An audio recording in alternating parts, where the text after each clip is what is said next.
I didn't expect a red carpet or balloons, but I also didn't expect silence so thick I could feel it pressing on my chest like a second seatbelt. The porch light was flickering, again, and no one had bothered to fix it. Typical. I opened the door and stepped into the dining room, where the warmth of roasted chicken and cornbread battled the chill I carried in from outside. My boots left faint, wet prints on the hardwood. No one turned to greet me. "Evening," I said, my voice low but steady. Vale looked up from her napkin. "Oh, you made it." Just that. No hug, no smile. Not even a, "How have you been?" Kester grunted without lifting his eyes from his plate. Calix, already seated at the head of the table like he was born into it, didn't say a word. There were 14 people around that table. Cousins, aunts, old family friends. But the only chair left was the one closest to the back door, half pushed in like someone forgot it existed. I took it without complaint. That's the thing about growing up in a family that never really saw you. You learn not to take up space. Dinner carried on with mechanical clinks of forks and fake laughter. At one point, someone mentioned a fundraiser Calix's nonprofit had pulled off last month. "He raised over 30 grand for that veterans housing program," Aunt Melinda gushed. "He's really carrying the family name forward." I let out the smallest exhale through my nose. Of course he was. Calix always knew how to wrap selfishness in philanthropy. Vale added, "Your grandmother would have been so proud." That made me look up. "She was proud," I said, steady, "of a lot of things, not just banners and newspaper clippings."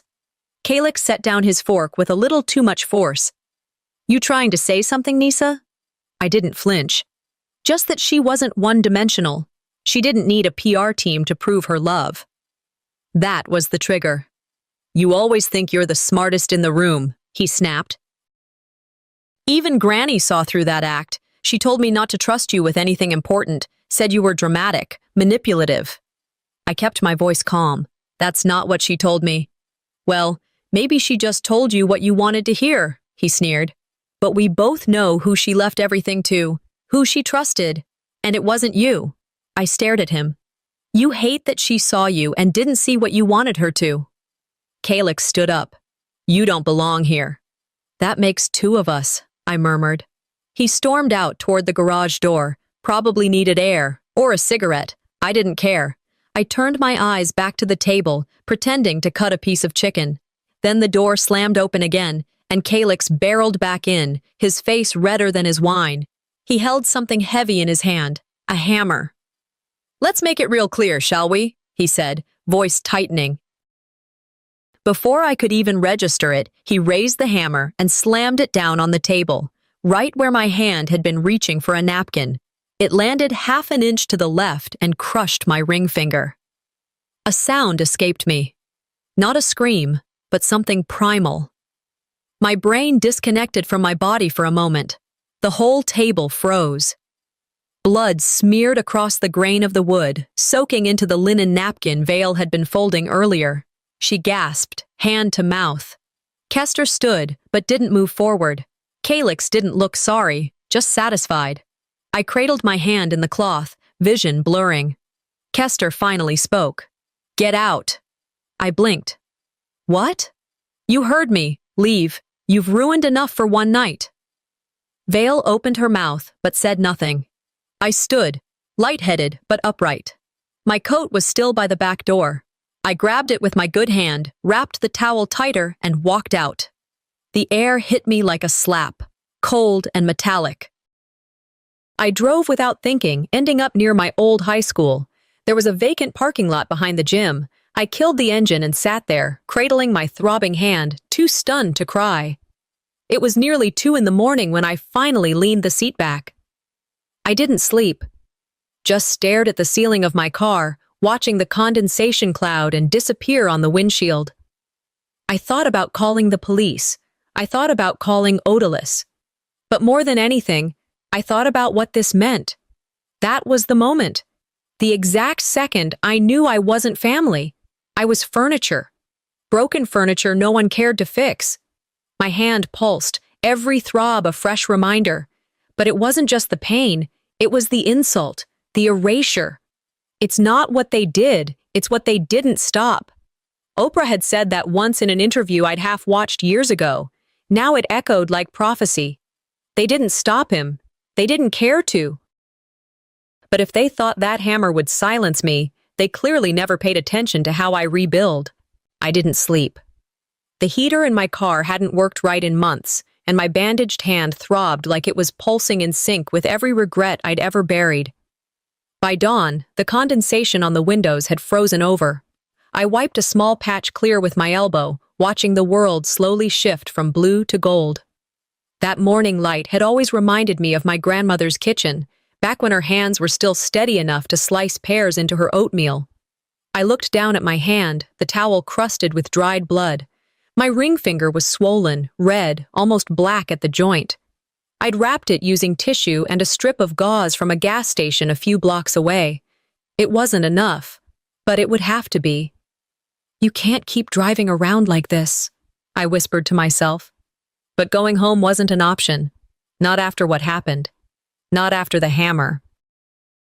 I tried to recall every word from the night before, every expression on their faces when Calix raised that hammer, how Kester barely blinked, how Vale didn't even reach for me until it was already too late. What echoed louder than the blow itself was their laughter afterward. I'd always believed that family might falter, but they'd never laugh while you bled. That belief ended last night. It came back to me in pieces. Kester shaking his head, scoffing like I'd spilled wine instead of blood. "You always ask for this. Stir the pot, then cry when it boils." Vale's nervous giggle behind her napkin. "At least now you'll stop pointing fingers at your brother." Then her eyes flicked toward Calix, like she was afraid he'd aim at her next. I didn't cry. Not then. Not when the words hit harder than the hammer. But in the stillness of that cold car, I felt the burn finally rise. They didn't laugh because it was funny. They laughed because they were uncomfortable. And they needed to regain control. Humor, as twisted as it was, became their weapon. I remembered something Grandma once told me during one of her sharper moments years ago. Sometimes, silence is the loudest betrayal. That silence wasn't just absence, it was consent. Later that week, a neighbor texted me about a memorial being held at St. Luke's. Something small, just close friends and family, they said. No invitation, no call, no message from Vale. Still, I went. I didn't dress to impress. Black turtleneck, dark jeans, coat zipped high. I sat in the back pew with my injured hand tucked under a scarf. The sanctuary smelled like lemon oil and incense. People milled about quietly, sharing memories they never made time for when she was alive. When I looked toward the front, I froze. No photo, no frame, no candles or slideshow, just a folded piece of linen and a vase of hydrangeas, her least favorite flower. I scanned the room. Vale stood near the pulpit, speaking with a cousin. Her smile was effortless. I approached her slowly, like approaching a wild animal. "Where's the photo?" I asked. Vale didn't flinch. She barely looked at me. "We decided not to make this about the past," she said, brushing a non-existent thread off her dress. I could feel heat crawling up my neck. "It's a memorial. The past is the point." "She wouldn't have wanted a scene," Vale murmured, turning back to her conversation. I stood there for a moment, absorbing that final slap. It wasn't an oversight. It was deliberate. They weren't mourning her. They were rewriting her. I walked out before the service ended. I couldn't bear to watch strangers speak her name like they hadn't been complicit in her loneliness, her dismissal, her erasure. Outside, the wind bit at my cheeks. I pulled my coat tighter and walked down the gravel path, passing headstones with more dignity than the people still breathing inside that church. That night, I opened a journal I'd kept since I was 14. Flipping to the back, I wrote, "If love doesn't speak up when you're bleeding, was it ever love at all?" It wasn't melodrama. It was math. Their silence, divided by my presence, always equaled shame. But they forgot one thing. Grandma left more than memories behind. She left proof. I was sitting on the floor of my apartment, legs crossed, laptop open, a half-empty mug of cold tea beside me. My hand still throbbed beneath the bandages, but that wasn't what hurt most anymore. It was the kind of ache that sat behind your sternum, the kind you couldn't tape up or numb with Advil. The memorial with no photo still played in my head like a looped video I never asked to watch. That blank altar, that smug shrug from Vale. I had come looking for closure and left with confirmation. I was never part of their script. And that made me wonder, what if Grandma never meant the things she said to me? What if I was just another character they edited out once the credits rolled? I opened an old email folder titled Grams. Inside were voice memos, recipes, forwarded articles about women in finance, and one message I hadn't noticed before, tucked into a thread from 6 months before she passed. Subject: Making it official. In the body of the email, she wrote, "Bellamy promised she'd do right by you if anything ever happened. I've asked her to keep everything straight." I stared at that sentence for a long time, rereading the word promised like it had teeth. Bellamy. I hadn't seen her since the day of the reading, when she gave me that half hug with one arm still gripping her handbag, as if even physical contact had to be measured. She'd always been the family accountant, the one with the file folders and manicured calm. The next morning, I drove out to speak with Mrs. Ashford, her former neighbor, a retired teacher who used to give out caramel apples at Halloween. Her cottage sat behind a fence swallowed by ivy, wind chimes clinking softly in the breeze. Mrs. Ashford answered the door slowly, squinting behind thick glasses. "Nysa, Lord, I haven't seen you since your braces." I gave her a tight smile. "I was hoping to ask about something. My grandmother left a box with you, maybe jewelry or some documents?" She hesitated. Her eyes darted to the side. "Oh, honey, your aunt picked that up 2 days after the funeral, said she was authorized, had papers and everything." Of course she did. I thanked Mrs. Ashford and sat in my car another 30 minutes, gripping the steering wheel like it owed me an answer. When I finally pulled myself together, I drove straight to Bellamy's office, second floor of a refurbished insurance building with windows that didn't open. She didn't look surprised when I walked in. "I was wondering when you'd show," she said, standing behind her desk like a game show host waiting to reveal the prize. "You took the box." "I secured it," she corrected, folding her hands. Everything was properly processed, notarized. I cut to the chase. "You rerouted the trust." Bellamy gave a slight nod, like I'd just solved a riddle she left on the kitchen counter. "Your grandmother wanted things handled efficiently. You were emotional. Your brother had the infrastructure to manage legacy matters." "Legacy?" I blinked. "You mean cash flow?" Bellamy didn't flinch. "You were always sentimental. Your brother is practical." She said it like it was a compliment to him and a diagnosis for me. I didn't respond. What could I say that wasn't already screaming in the silence between us? That night, at a cousin's house for a post-memorial gathering, Uncle Darrow was 3 bourbons deep and loose with his mouth. "Your grandma did too much for you," he said, pointing at me with a plastic fork. "Made you soft. Look where that got her." "Look where it got you," another cousin muttered under their breath. "At least Calyx turned out the way the family needed." I excused myself before the lump in my throat could turn into something more embarrassing. In the bathroom, I splashed cold water on my face and stared into the mirror. I wasn't weak. I was just the only one not built on lies and hush money. I remembered something Kester once said when I was barely 16, the night I mentioned wanting to run for student council president. "There's only room for one head in a household, Nysa. Learn to follow or get out of the way." Well, I got out of the way, and they used that space to bury me under paperwork, fake narratives, and forced smiles. Back at home, I opened my journal again. They rewrote the will, not just on paper, but in their minds. They edited me out like a typo. But I wasn't gone. I closed the journal and opened a fresh legal pad. If they were going to treat me like I didn't exist, I'd make it impossible for them to ignore me. And the first place to start? Follow the money. 2 days after Calyx smashed my finger like he was swatting a fly, I finally walked into urgent care.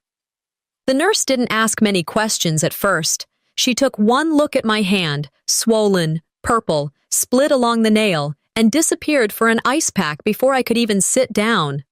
When she returned, she wrapped it gently, like she was handling glass. "How long ago?" she asked. 48 hours, I said flatly. She glanced up at me, then to the clipboard. "You get this looked at before?" No, she paused. Did you fall? I hesitated. I tripped over a chair. It wasn't even a good lie, but it was the one I'd already committed to. The nurse pressed her lips together, nodded like she understood, and gently said, "Sweetheart, if someone did this to you once, what's stopping them from doing it again?" I didn't answer. I couldn't. Because it wasn't fear of him that kept me quiet. It was fear of what it meant to say it out loud. Putting it in writing, making it part of the record, meant accepting just how far things had gone. Once it was real, it couldn't be ignored. The X-rays confirmed what I already knew. Fractured finger, deep bruising, possible ligament damage.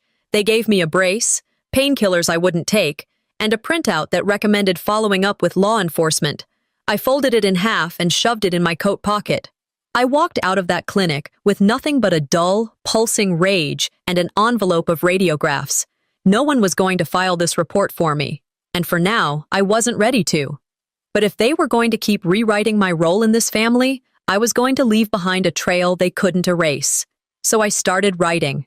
Everything. What was said, who said it, what time. I took screenshots, saved voicemails, recorded meetings on my phone under fake contact names. If they were going to pretend I was the problem, I'd make sure history had footnotes. That night, I ended up parked behind an old gas station on Highway 6. The building was boarded up, its red and white signage faded to beige.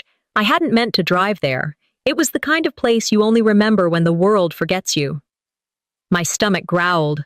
I found a half-eaten sleeve of crackers in my glove compartment and crunched them slowly, each bite gritty and dry. The heater in the car groaned once and died. I pulled my coat tighter, turned the radio to static, and tried to imagine what it would feel like to not be this tired. Then there was a knock on the window. A woman stood there, bundled in 2 coats and a scarf that looked handmade. Her face was weathered, hair matted beneath a faded beanie. "Got any aspirin?" she asked through the glass. I rolled the window down an inch, reached into my console, and handed her the last tablet I had. She looked at my hand, still bandaged, still raw. "Don't let people break your hands," she said. "That's where your power lives." Then she shuffled back into the shadows like a ghost returning to fog. I sat there for a while after that, repeating her words in my head like a prayer I didn't know I needed. By morning, I had made my way to the public library near the courthouse. The woman at the front desk didn't ask questions when I signed in for a guest computer. The Wi-Fi was slow, but it worked. I started digging. Power of attorney law in Louisiana, inheritance disputes, civil liability for unauthorized financial transfers. I didn't have a plan yet, but I had questions. And when people like me start asking the right questions, people like Calix start sweating. I built a budget. I wrote down every asset Grandma had ever mentioned, every policy she had ever whispered about during Sunday calls. I wasn't just surviving anymore, I was strategizing. My hand still ached, but the pain had found a purpose. They thought they'd written me out of the story. But if they weren't going to believe what they saw, then I'd make them choke on what they missed. There's something both terrifying and liberating about chasing paper trails. Terrifying because you never know what you'll uncover. Liberating because once you see it in ink, it's real, and real things can be fought.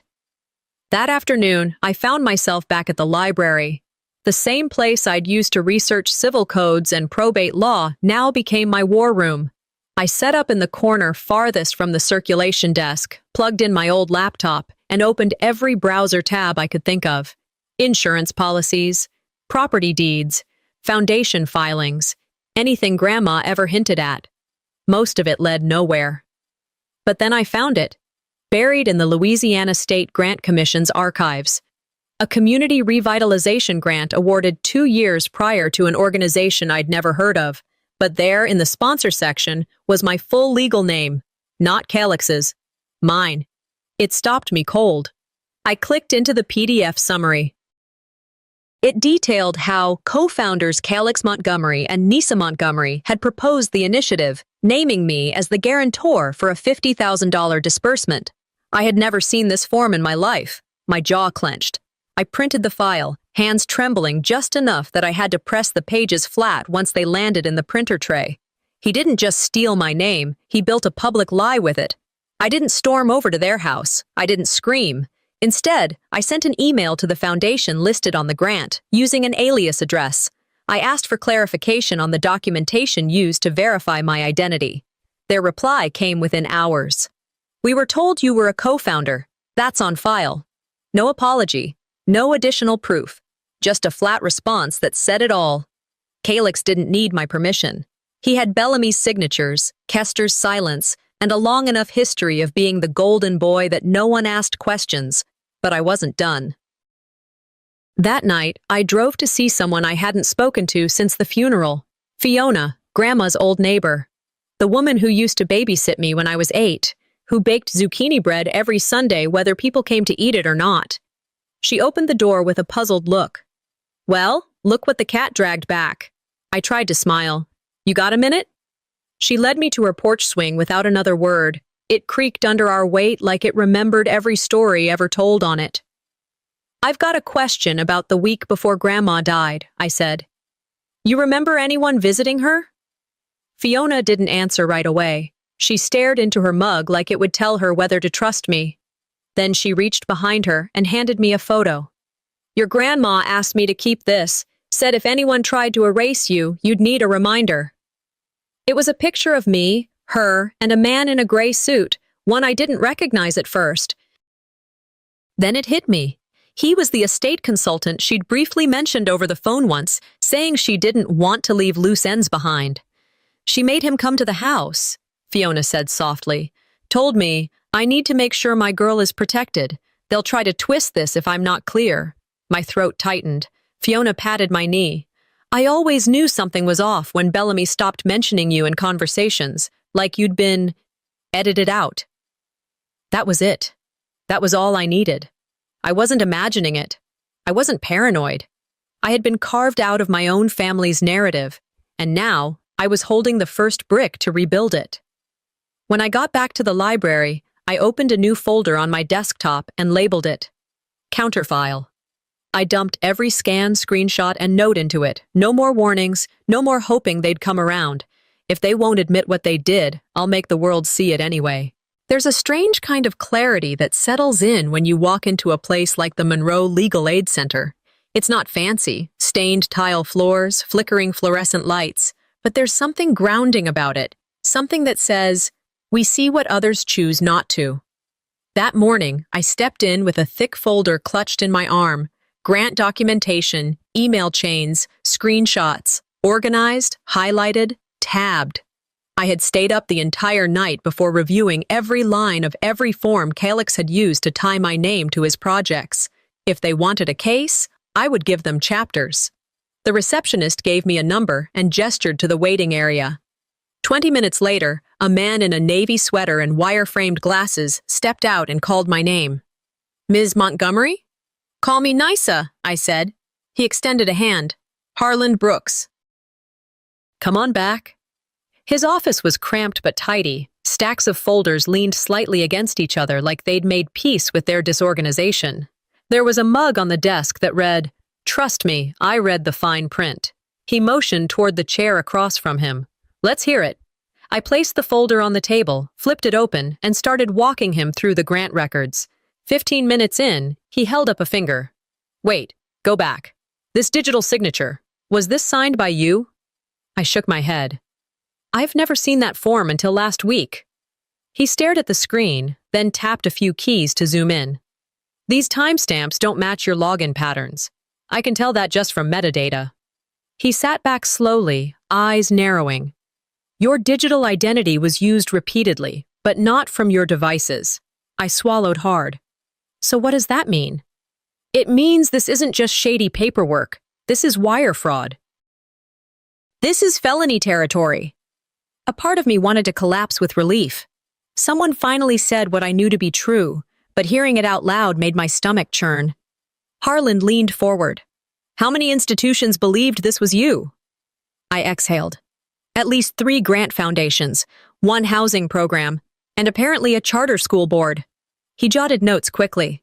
We'll subpoena the funding streams. In the meantime, start compiling a full timeline, everything Calix accessed, and get me the email accounts linked to these transactions. That last request hit a nerve.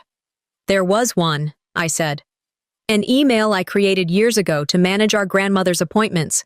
I stopped using it after she passed. But, Harland raised an eyebrow. But? I pulled out my phone and showed him the email recovery message I'd found just 2 nights ago. The recovery phone number wasn't mine. It's his, I said. Calyx rerouted the recovery process. The email now forwards to a backup I don't control. Harland's jaw tensed. That's intentional, he said. That's digital impersonation. It changes everything. He stood up, walked over to a small file cabinet, and pulled out a packet labeled ID Theft, Federal Cases. We're not just dealing with a family squabble, he continued.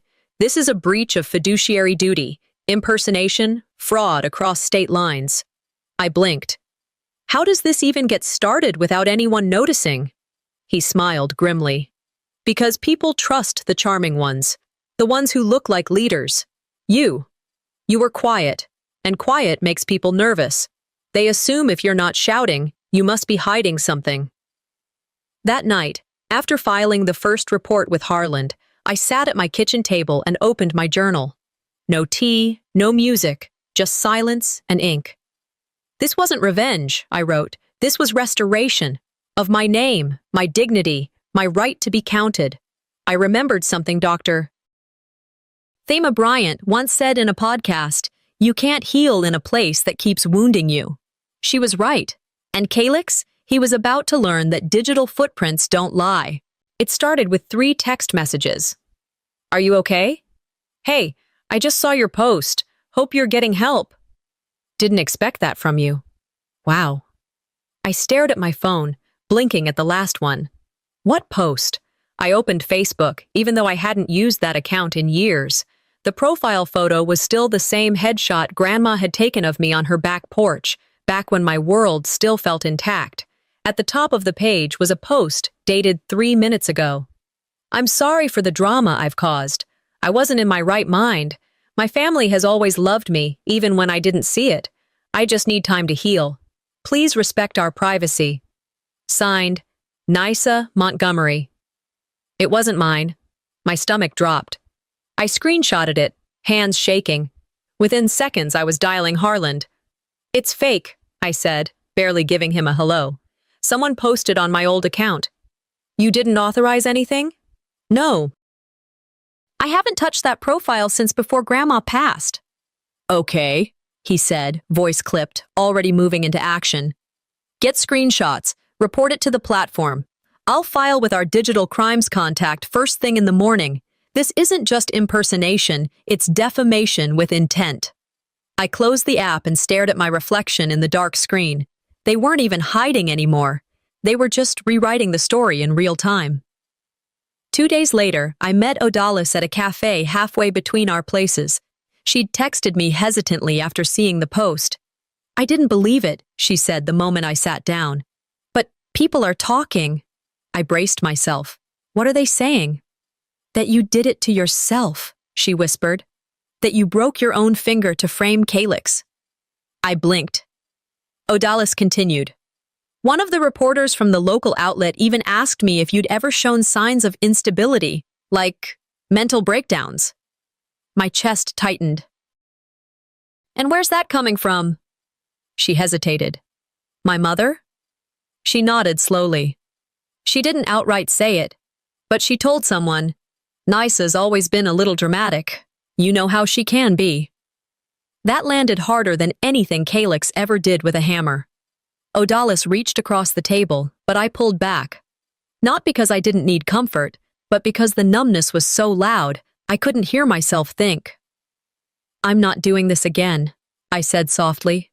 Not with them. Later that night, I opened my laptop. My inbox had 5 more messages from people I hadn't spoken to in years, people trying to check in after seeing the post. I didn't reply to any of them. Instead, I drafted a private post. I didn't publish it. Just scheduled it for the day Harland gave me the green light to speak freely, legally. It didn't refute the lies. It didn't even name names. It simply read, you don't drown by falling in water, you drown by staying there. They wanted me to panic, to defend myself so loudly that I'd drown out the truth with desperation. But I wasn't playing their game, not this time. They thought that post would shame me. All it did was fuel my next move. I didn't come to eat, I came for the reckoning. The invitation never arrived, because of course it didn't. But the dinner had been whispered about through enough family threads and secondhand posts for me to know the time and place. Calix's so-called community leadership recognition evening was being hosted in our grandmother's dining room, beneath her chandelier, on her linen, with her silverware. The irony was suffocating. I arrived 15 minutes after it started, just late enough to make an entrance, just early enough to be noticed. I wore a slate gray blazer, dark jeans, and boots. My hand was still marked from the fracture, though I'd stopped bracing it weeks ago. The scar was faint, but visible, like the rest of me. When I opened the door, the room paused. Forks hovered mid-air, laughter halted, glasses clinked uncertainly. They looked at me like I was a ghost that had failed to stay buried. Calix, at the head of the table, smirked like he'd just tasted something sour. Bellamy sat to his left, wineglass in hand, lips drawn into a polished smile. "We didn't expect you tonight, sweetheart," she said smoothly. I walked toward the only empty chair, far end, no nameplate. "That's clear," I replied, placing a slim file folder next to my plate. "But I have something to contribute, even if it's not on your script." Vale glanced toward Kester, who hadn't moved, his expression stiffer than the starch in his shirt. No one told me to leave. I sat quietly while the meal continued. Roast beef, asparagus, some sort of lemon-glazed tart. No one addressed me again. They whispered, glanced, clinked glasses. They expected I'd crack, lash out, make a scene. They didn't know me anymore. Midway through dessert, I stood, cleared my throat, calm, controlled. "I won't keep you long."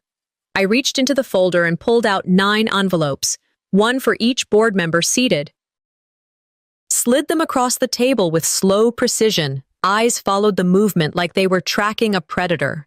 "These," I said, "are copies of legal documents, verified by federal records, tax commissions, and financial oversight offices."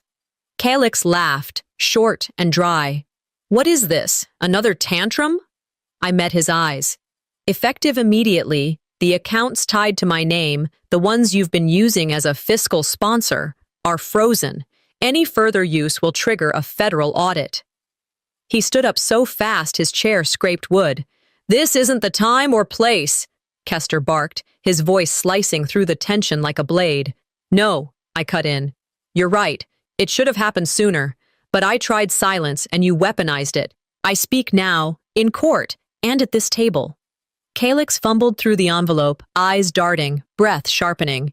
"This is a misunderstanding." "Is it?" a calm voice asked from the back. Soren, the auditor Harland had arranged, rose from his seat near the fireplace. No one had even noticed him until now, dressed plainly, neutral, unreadable. "I can assure you," Soren said evenly, "it wasn't." A gasp, then whispers. Bellamy's lips parted, but no sound came out. Vale stood and excused herself, barely steady on her heels. I turned to go, didn't wait for rebuttals or speeches. There was no debate to hold. As I reached the door, I glanced once at the chandelier above the table, the same one Grandma had polished every Easter, every Christmas, every birthday dinner I was never really invited to. They thought dinner was the celebration. It became the reckoning. The next morning, my phone lit up before the sun did. Buzz, buzz, buzz. It wasn't the usual 5 a.m., spam, or newsletters I forgot to unsubscribe from. These were real people, real names. Some I hadn't heard from since college, others I'd barely nodded to at past holiday dinners. Subject lines said it all. "Are you okay?" "Just saw the news." "This isn't true, right?" I hadn't even opened my eyes fully, but I knew something had cracked wide open. Harlan called before I could finish my first cup of coffee. "It's public," he said. "The funding freeze is officially on record. We filed everything last night. It moved fast." "And the board?" I asked. "They know. We've already gotten 2 callbacks from grant officers requesting confirmation. Calix's name is radioactive now." I sat at the edge of my bed, feet not touching the floor, the mug warm in my hand. I wasn't smiling.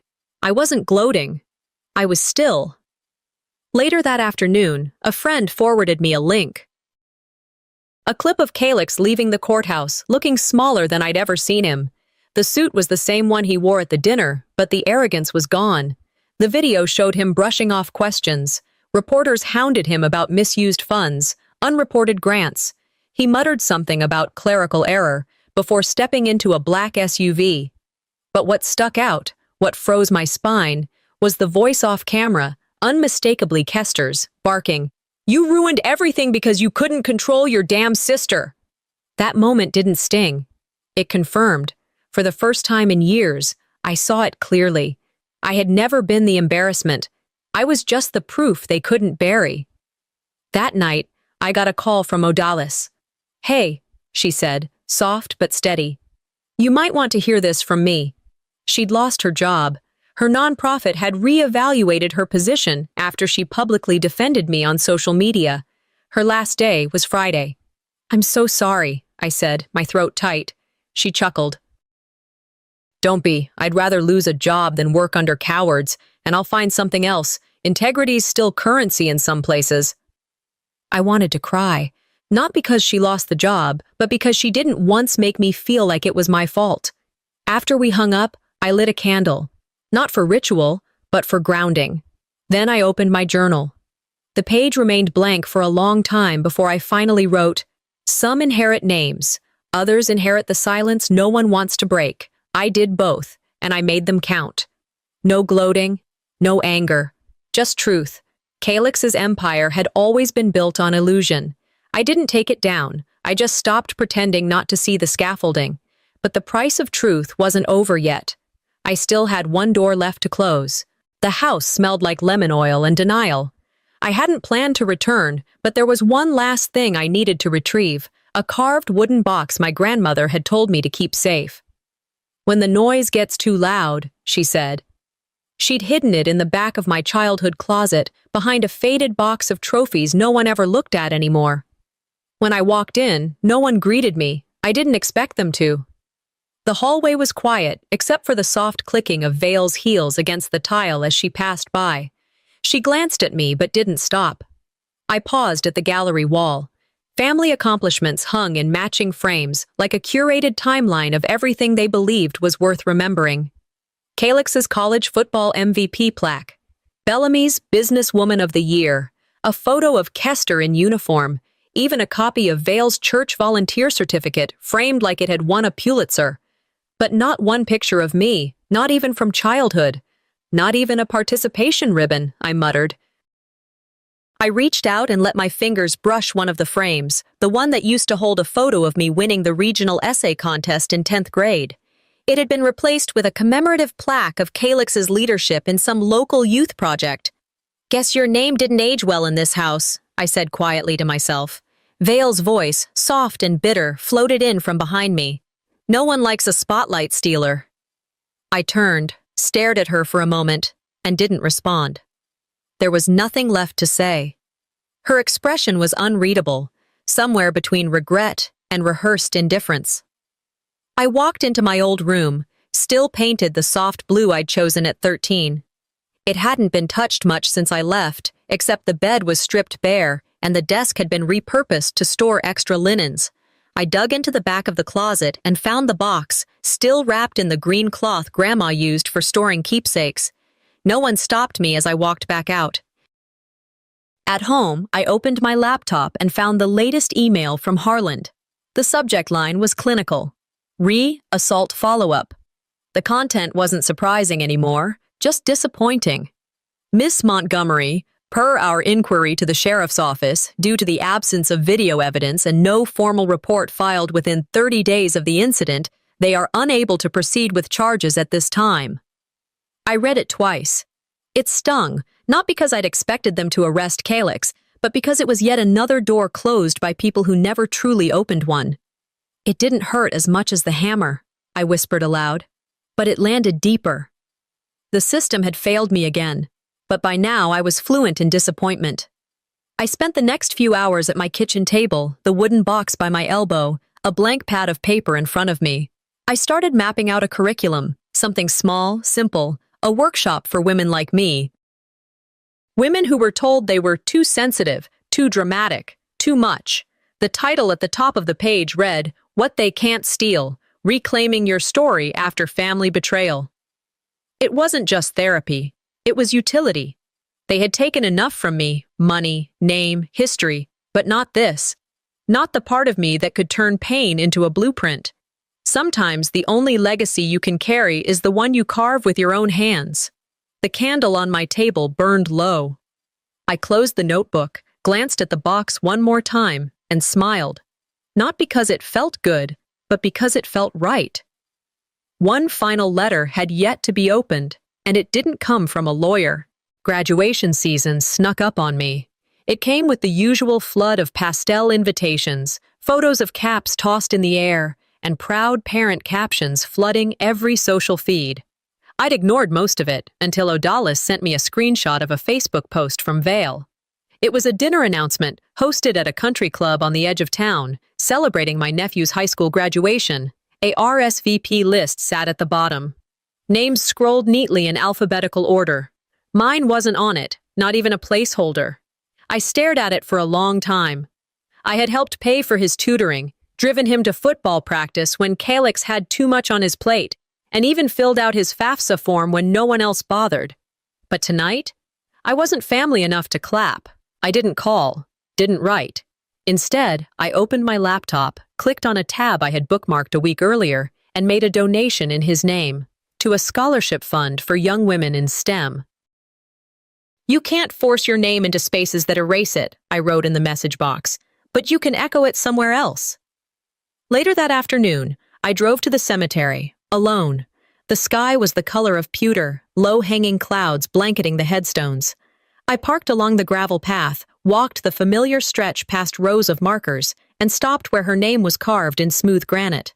I sat on the bench beside her plot, pulled out a folded piece of paper from my coat, and began reading aloud. Not because I believed she could hear me, but because I needed to hear myself say it. "I thought I'd hate you for not stopping them," I said. "But I realized you warned me.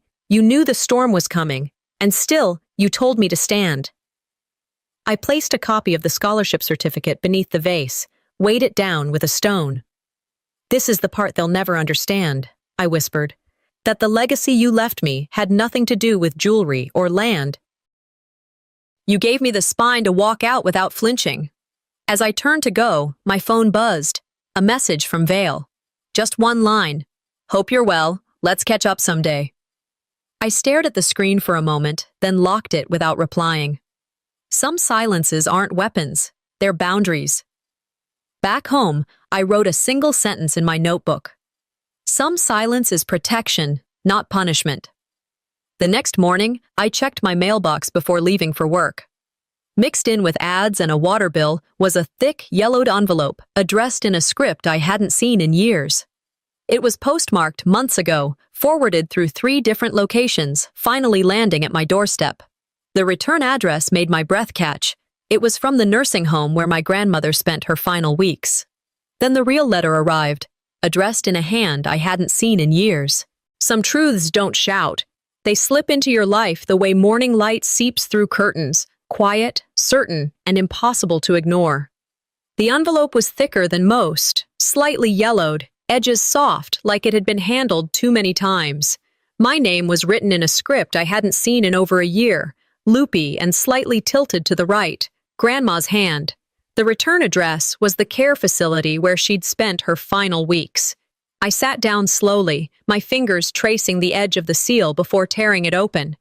Inside was a folded letter on stationery that smelled faintly of her perfume.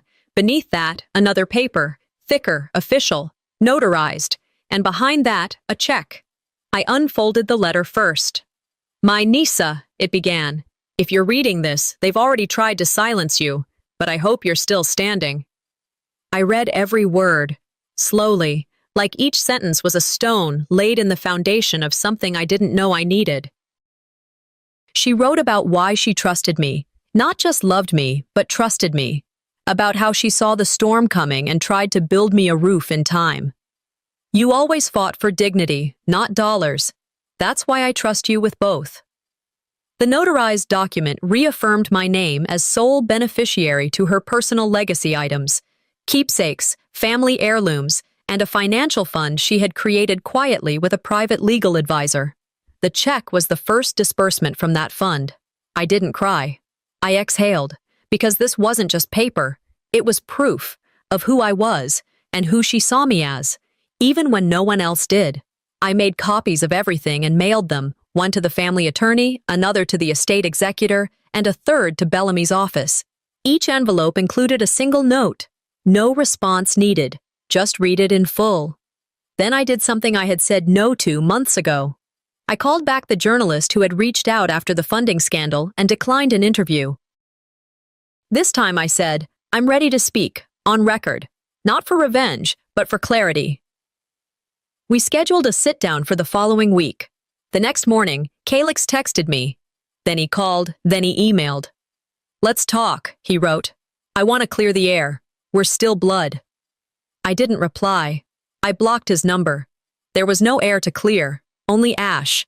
Instead, I posted a final open letter on my personal blog, the one I hadn't touched since grad school. It read, I was never the black sheep. I was the only one not painted white. No family member responded, not publicly, not privately, but a dozen women emailed me after reading it, strangers, daughters, professionals, survivors. That was when I knew this wasn't just personal, it was structural. 3 months later, I stood behind a podium at the launch event for the Eleanor Legacy, a foundation I'd created in my grandmother's name, focused on helping women navigate inheritance disputes, financial gaslighting, and family silence. The room wasn't full, but it was enough. And Odalis was in the front row, wearing a blue dress Grandma would have loved. I didn't need applause. I needed truth. And now, I had it. I closed the event with a line I'd scribbled on a napkin months earlier and now believed with my whole chest. I walked through the fire. They stayed behind with the matches.